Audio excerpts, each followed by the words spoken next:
Dear friends, our today's unit of reproduction in angiosperm is pollination. Presence of pollination is a characteristic feature of spermatophyta. You know, spermatophyta has two subdivisions like gymnospermy and angiospermy.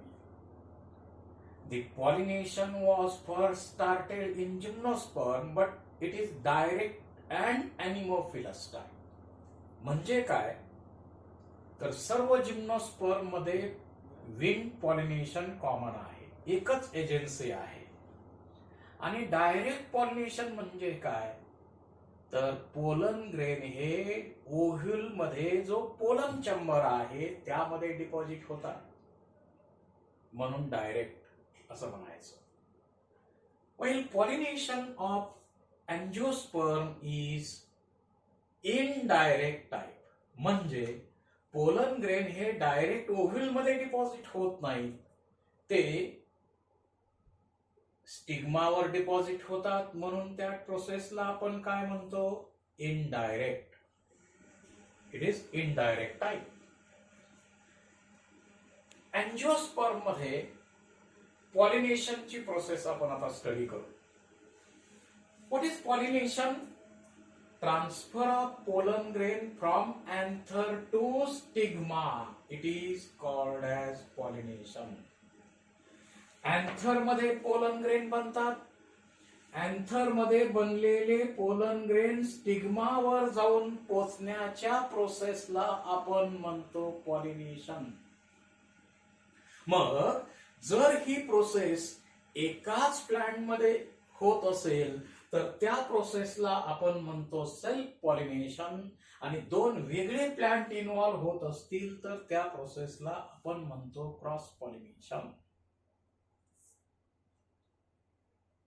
First about self-pollination. Transfer of pollen grain from anther to stigma of same flower or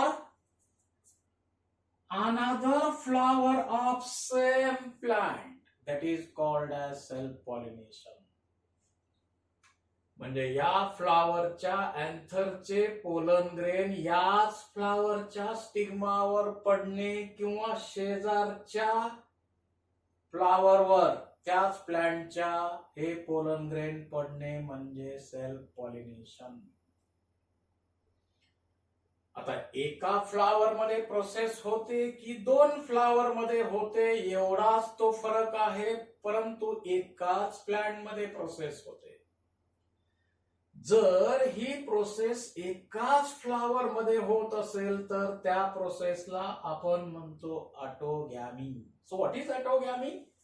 transfer of pollen grain from anther to stigma of same flower. It is autogamy. Common example is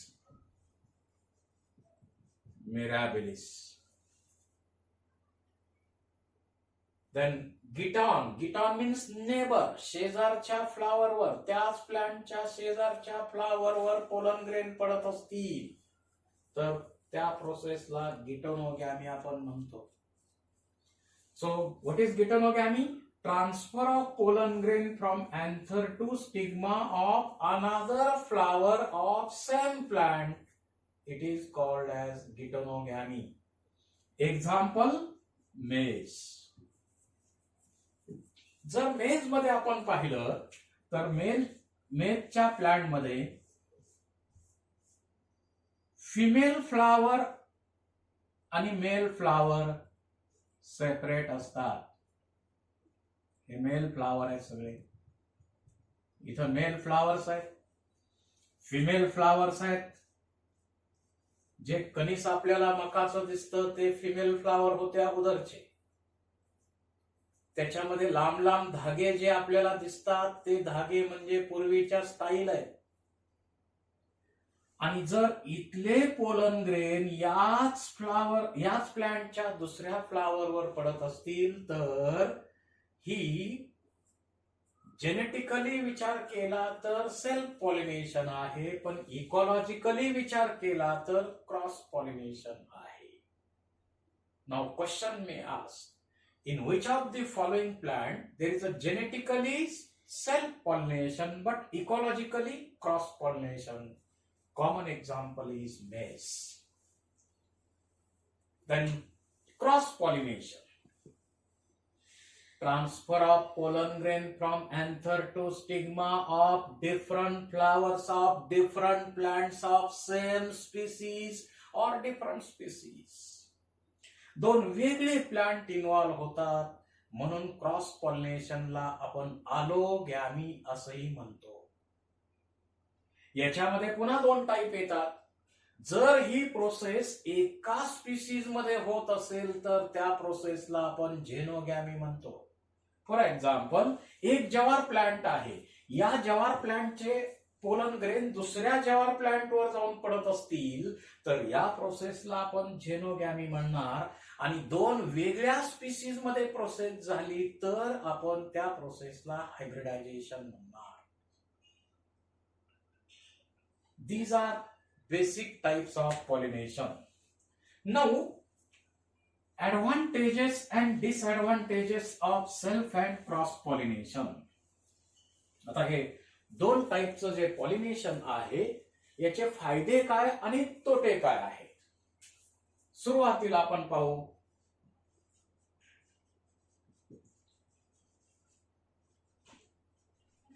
self pollination.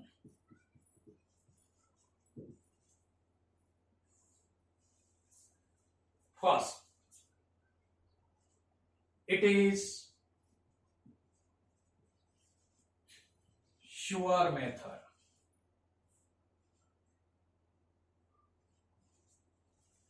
कारण यामध्ये generally pollinating एजंट्सवर dependent नसतात, त्यामुळे हे sure आहे process. No wastage of energy for production of bright colours, for production of nectar, for production of large number of pollen grains. असा जो एनर्जीचा wastage आहे तो वेस्टेज यामध्ये होत नाही. म्हणजे भरपूर पोलन ग्रेन्स बनवणं म्हणजे नेक्टर बनवणं, त्याबरोबर large number of pollen grains बनवणं, यासाठी एनर्जी. ब्राईट कलर साठी एनर्जी. फ्रॅग्रन्स यासाठी जो एनर्जीचा वेस्टेज आहे तो होणार नाही. त्यानंतर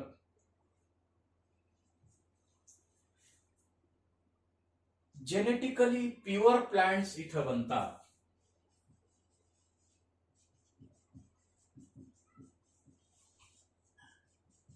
जेनेटिकली प्युअर प्लांट्स या प्रोसेसमध्ये आपल्याला मिळू शकतात. आणि याच्यामध्ये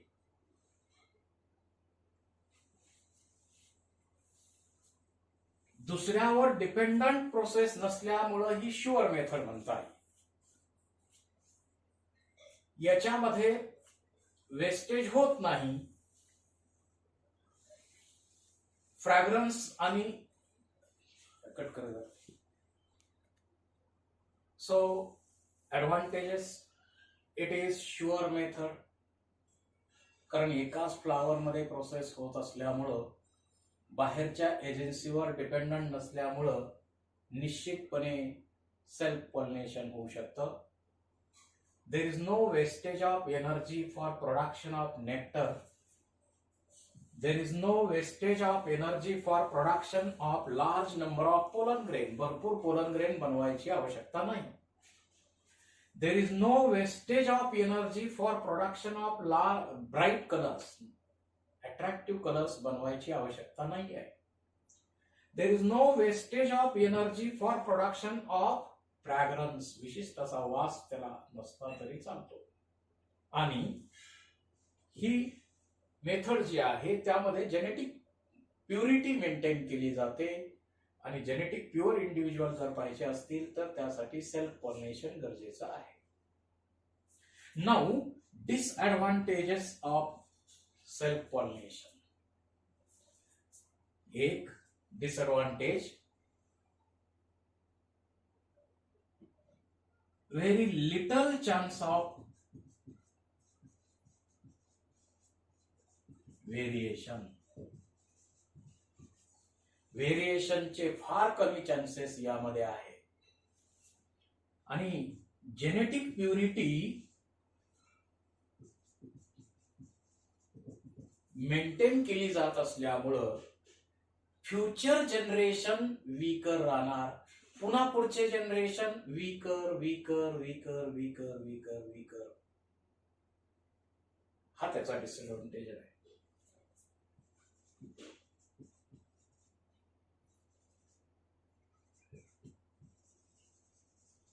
वीक जनरेशन बनतात.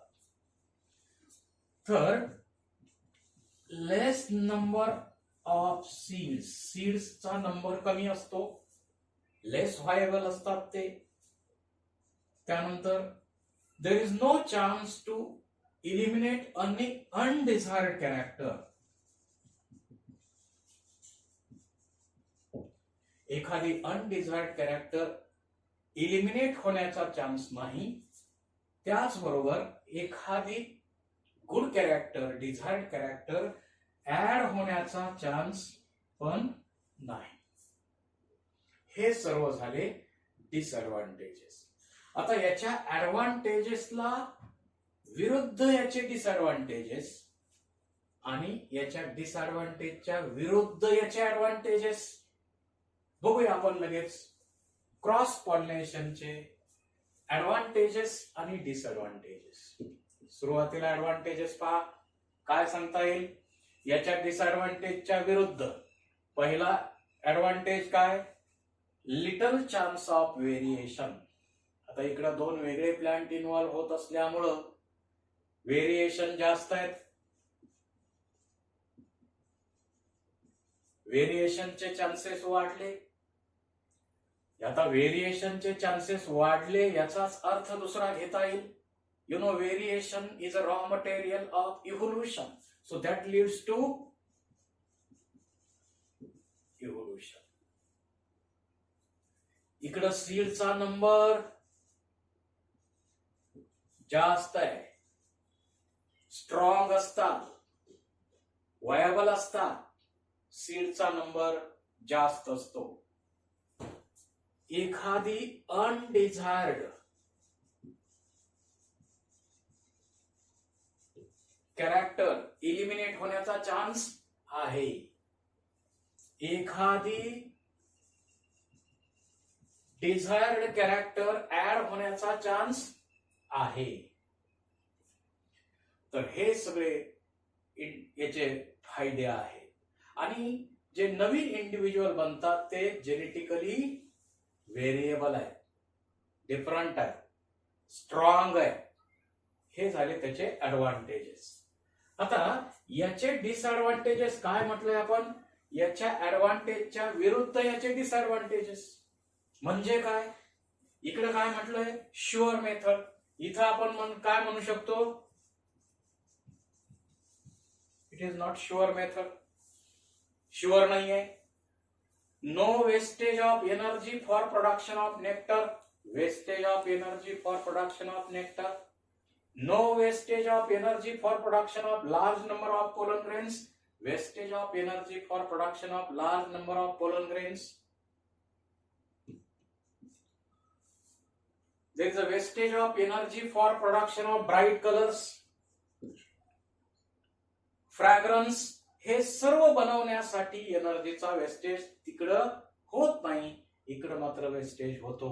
आणि जेनेटिकली प्युरिटी इथं मेंटेन केली जाते, परंतु इकडं जेनेटिकली हायब्रिड इंडिव्हिज्युअल आपल्याला मिळतात. These are advantages and disadvantages of self and cross pollination. आपण फक्त एकाचे हे लिहिले आणि त्याच्या विरुद्ध फक्त इकडं आहे, हे कम्पेअर केलं तर दोन्ही लक्षात ठेवणं आपल्याला सोपं जाईल. याप्रमाणे झालं पॉलिनेशन.